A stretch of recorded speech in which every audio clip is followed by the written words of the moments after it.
तो फिर वो पग पग पर आपकी रक्षा करें, हर प्रदक्षिण रक्षा करें। कल भी हमने वर्णन किया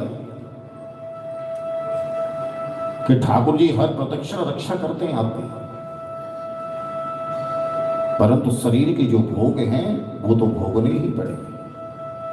कल भी हमने बताया शरीर का जो भोग है वो भोगना ही पड़ेगा। अब उस शरीर के भोगों को भोगते समय हम सोचें कि नहीं नहीं ठाकुर जी ने हमारे साथ अन्याय कर दिया, हमारे साथ ये अप्रिय घटना कर दी, हमारे साथ ये कर दिया, तो ये अज्ञान है। ठाकुर जी की कृपा ही तो है। आज हम हैं तो केवल उनकी कृपा से है, ये कृपा उनकी कम नहीं है। जो घटना हमें आज अप्रिय लग रही है, हो सकता है कि वो भविष्य में हमारे लिए बहुत सुंदर, बहुत अच्छी हो, और अच्छी ही होती है। इसलिए उनके हमें समर्पण होना चाहिए। जैसे एक गाय वन में घास चरने के लिए गई, गैया घास चर,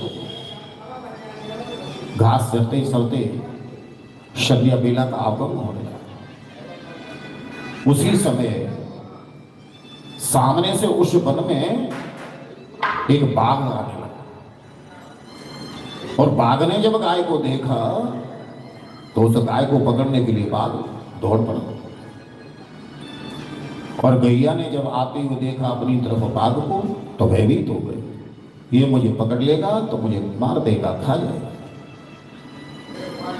अब वो गाय बेचारी बाघ के भय से उस वन में दौड़ने लगी, इधर से उधर गाय दौड़ रही है, पीछे पीछे बाघ दौड़ रहा है। दौड़ते दौड़ते उसी मार्ग में एक सरोवर आ गया। बेचारी गाय को लगा कि ये बाघ मुझे छोड़ेगा नहीं, तो अपने प्राणों को बचाने के लिए वो गाय उस सरोवर में कूद गई। अब उसमें जल ज्यादा थे, जल थोड़ा ही था, पर कीचड़ उसमें विशेष था। बाघ भी उस सरोवर में कूद पड़ा। जैसे गाय आगे को बढ़ी तो उस कीचड़ में गाय फंस गई,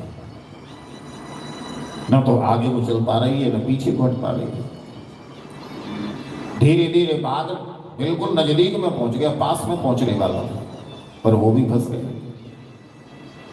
गाय और बाघ में अब कोई ज्यादा अंतर नहीं है, थोड़ा सा ही अंतर है। धीरे धीरे गाय का शरीर उस कीचड़ में धंस गया, गर्दन तक धंस गया। सोचा मेरी तो दोनों तरफ से मृत्यु आ गई, बाघ भी मेरे नजदीक है, यदि इसने एक दो कदम और आगे को बढ़ा दिया तो ये मुझे पकड़ लेगा, और मैं एक पग भी इधर उधर नहीं हिल पा रही हूं, क्यों कीचड़ में धंस गई। तब गाय ने मुस्कुराते हुए कहा, अरे बाघ, तू मुझे पकड़ करके समाप्त करना चाहता है, मुझे खाना चाहता है, पर अब ये देख तू भी कीचड़ में धंसा हुआ है, मैं भी कीचड़ में धंसी हुई, और सूर्य अस्त होने वाला हो गया, सांझ ढलने वाली हो गई, तेरा रक्षक कौन है? अब तेरी रक्षा कौन करेगा?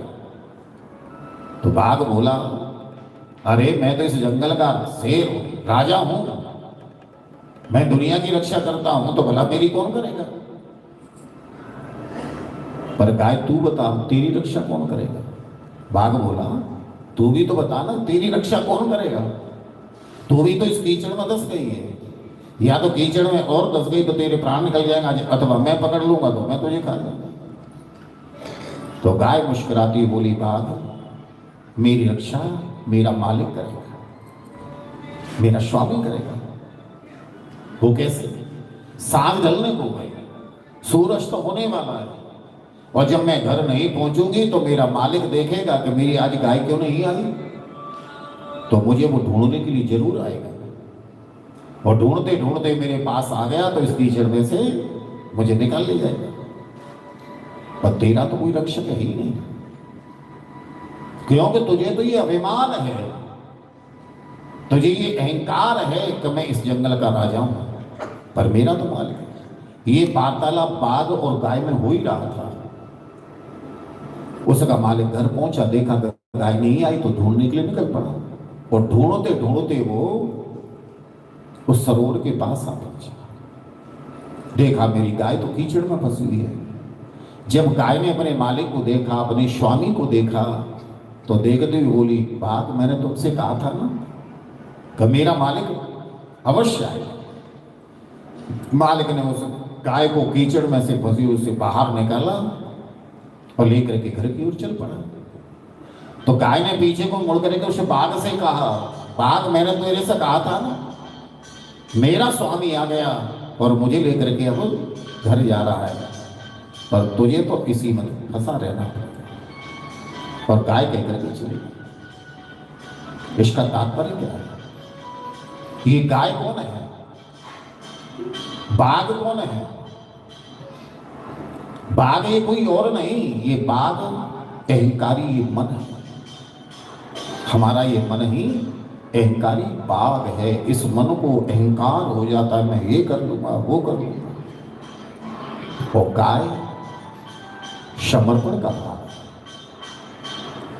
हम जब अपने मालिक के प्रति, अपने ठाकुर जी के प्रति, अपने उस ईश्वर के प्रति, उस परमात्मा के प्रति जब समर्पण हो जाते हैं, तो वो हर प्रत्यक्ष हमारी रक्षा करने के लिए तत्पर रहता है।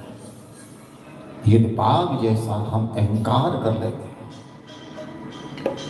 ये मन अहंकारी जब हो जाएगा, तो फिर रक्षा करने वाला इस संसार में कोई नहीं, अथवा अपने जीवन की ही करना।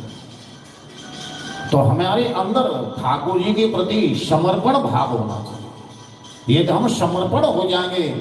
आरती में गाते हैं, तेरा तुझको अर्पण क्या लागे मेरा।